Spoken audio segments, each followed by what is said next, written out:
Okay, you guys, so welcome back to the channel. So today we're going to be talking about a pretty interesting topic, and it kind of relates to the whole Krishan and Blueface situation, and that's the reason why I really wanted to touch base on it. So this is about Yasmeen Nicole. Now, for those of you who don't know who she is, she's basically an Instagram, model slash influencer. She was really known back in the day around 2013, 2014. She was just really known for keeping herself together, being really pretty, and always finding new trends and new styles to wear for the girls. Now, she recently found herself in some trouble with her baby father and how he put his hands on her. I'm gonna let her explain.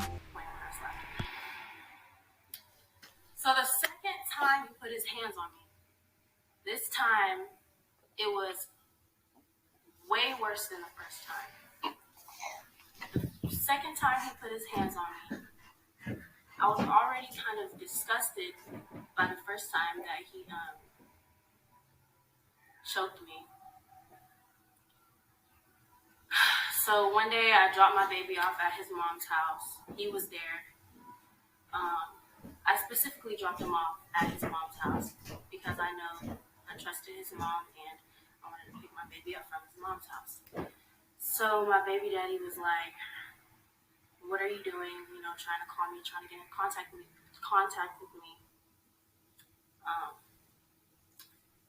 I wasn't picking up the phone. So then when I didn't pick up the phone, he got tired of me not answering. Oh my God, that's when I'm gonna turn off the comments because y'all motherfuckers are distracting me. How do I turn off the comments? Girl, it's whatever. So, oof, Lord. How do I turn the comments off? I don't give a fuck if he's in the live. I don't give a fuck if he's watching. He's the one that decided to go on live, talk shit, so now I'm gonna talk shit. But anyways, so earlier that day, he got tired of me not answering the phone, blah, blah, blah. He got angry at that fact, so he called his friend. It was about like 8 o'clock, 9 o'clock at this point. He called his friend to come and pick him up. My baby daddy maliciously took the baby all the way to Dallas. I was coming from Dallas to Fort Worth, and my baby was dropped off in Fort Worth with his grandma. So when he was dropped off in Fort Worth with his grandma, he decided to call his friend, pick him up, him and the baby. He took the baby because I wasn't answering him.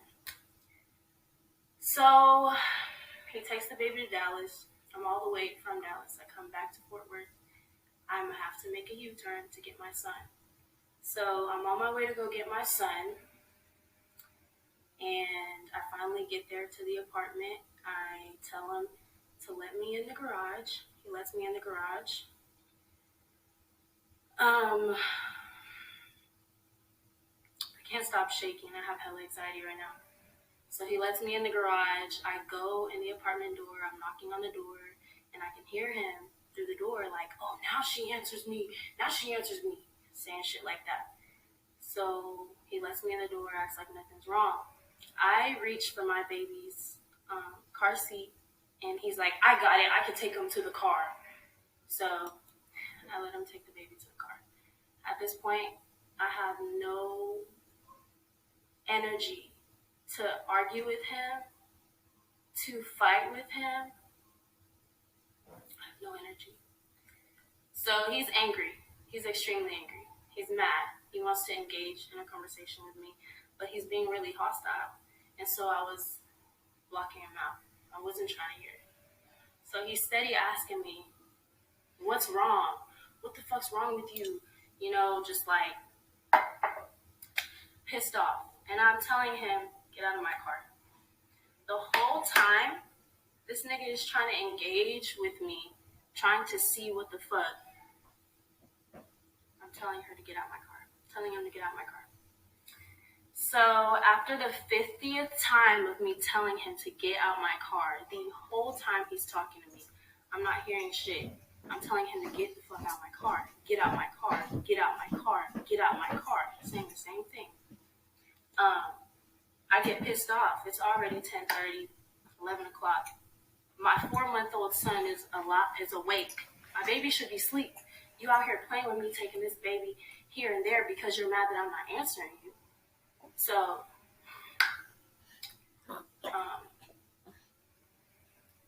telling him to get out my car, he doesn't get out my car. So I push him, telling him to get the fuck out of my car. I'm getting angry now. You're not listening to me. I'm telling you to get the fuck out of my car. You're not getting the fuck out of my car. So once I do that, he just blacked the fuck out and he punched me in my head. There we go. So the whole time I'm telling him get the fuck out of my car, he's still not getting out of my car. At this point, I'm screaming. I'm causing a scene. I'm in the garage. We're in a public parking garage.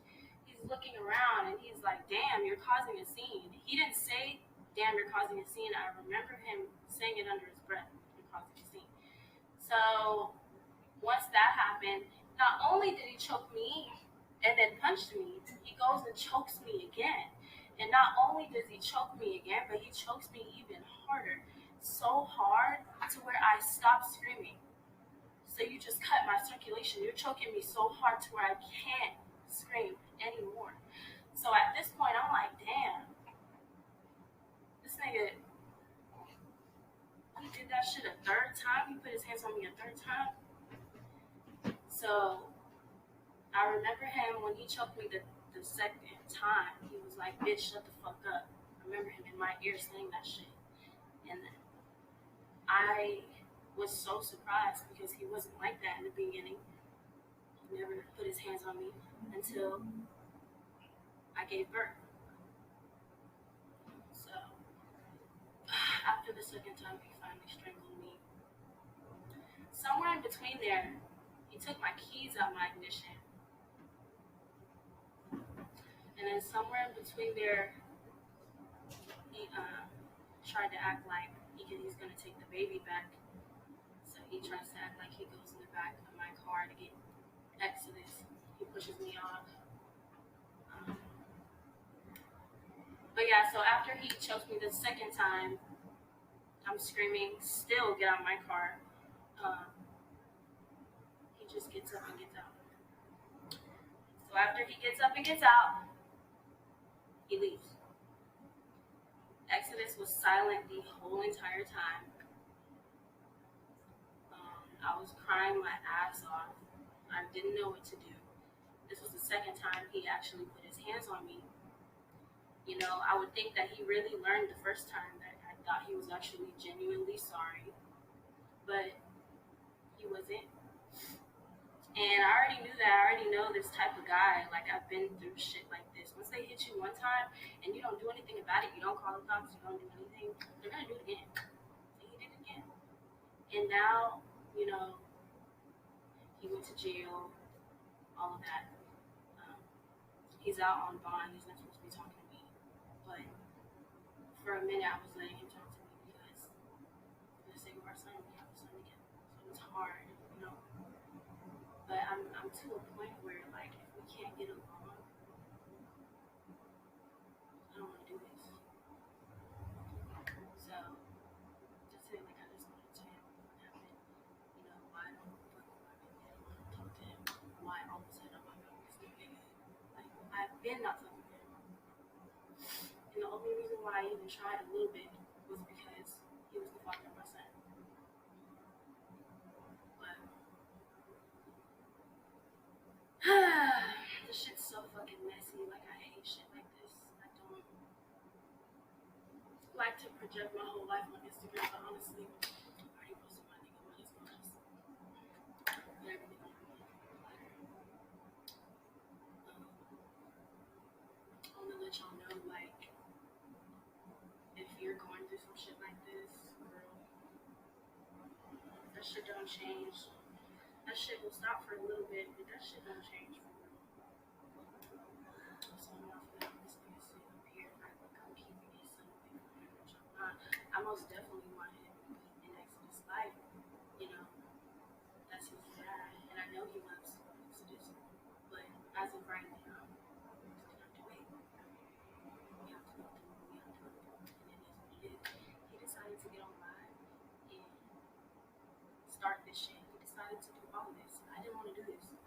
everyone and post him and blast him out on the internet. Like, I don't like shit like this. But, yeah.